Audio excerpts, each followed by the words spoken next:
জয়গুরু বন্ধুরা, দাস কিচেনের একটি নতুন ব্লগে সবাইকে স্বাগত। আজ আমরা নিয়ে চলে এসেছি নতুন একটি রেসিপিটি হলো পেঁপের মুইঠা। পেঁপের মুইঠা করে আলু দিয়ে তরকারি। তার জন্য আমি পেঁপে কেটে ধুয়ে গ্রেট করে নিচ্ছি। আমার গ্রেট করা হয়ে গেছে। এখন আমি ওভেনে কড়াইটা বসিয়ে দিয়েছি। কড়াই গরম হয়ে গেছে, তেলও দিয়ে দিয়েছি। তেল আমার গরম হয়ে গেছে। এখন গ্রেট করা পেঁপেটা দিয়ে দিচ্ছি। এখন পেঁপেটা ভালো করে নেড়ে চেড়ে নেব একটু।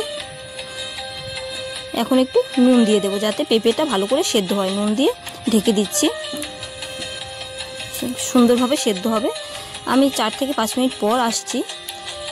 পেঁপেটা আমার পুরোপুরি সেদ্ধ হয়নি, হাফ সেদ্ধ হয়ে গেছে। এখন আমি এতে অ্যাড করছি হলুদ। হলুদটা ভালো করে পেঁপের সাথে মিশিয়ে নেব। মেশানো হয়ে গেছে। এখন আমি এতে অ্যাড করেছি বেসন 5 চামচ আর আটা 2 চামচ। এখন পেঁপেটার সাথে বেসন আটা আমি সুন্দর করে মিশিয়ে নেব যত পর্যন্ত না পাক আসে। আমার পাক চলে এসছে, দেখো কড়াই থেকে সুন্দর ছেড়ে এসছে। ডোটা কেমন সুন্দর হয়ে গেছে।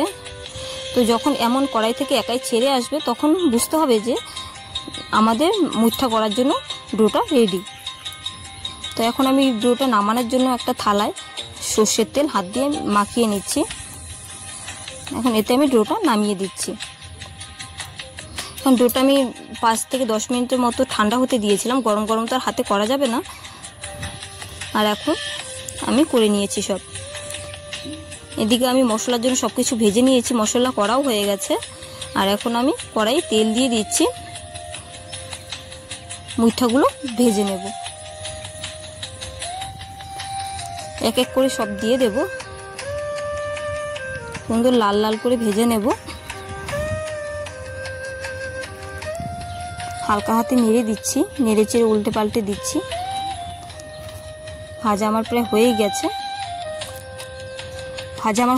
এখন আমি মুঠাগুলো তুলে নিচ্ছি।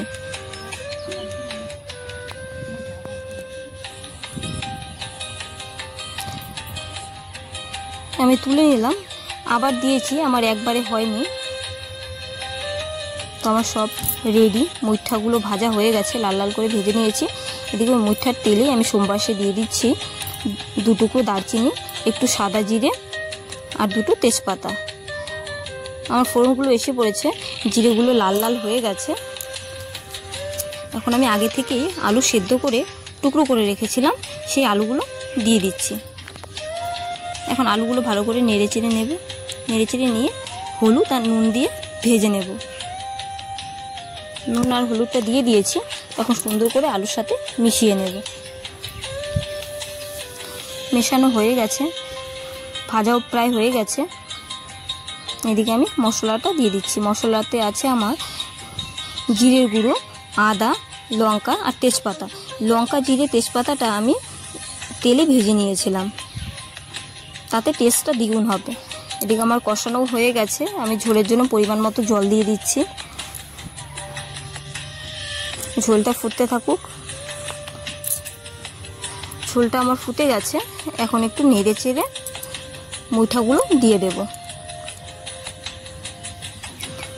মুঠাগুলো দিয়ে দিচ্ছি। এখন ভালো করে হতে দেব। আর একটু হবে। আমার আলু দিয়ে পেঁপের মুঠা রেডি। কেমন হয়েছে রেসিপিটা কমেন্টে জানিও। ভালো লাগলে তোমরাও বাড়িতে ট্রাই করে দেখতে পারো। আর অবশ্যই চ্যানেলটা সাবস্ক্রাইব করা না থাকলে সাবস্ক্রাইব করে দিও। আর হ্যাঁ, লাইক কমেন্ট শেয়ার করে পাশে থেকো।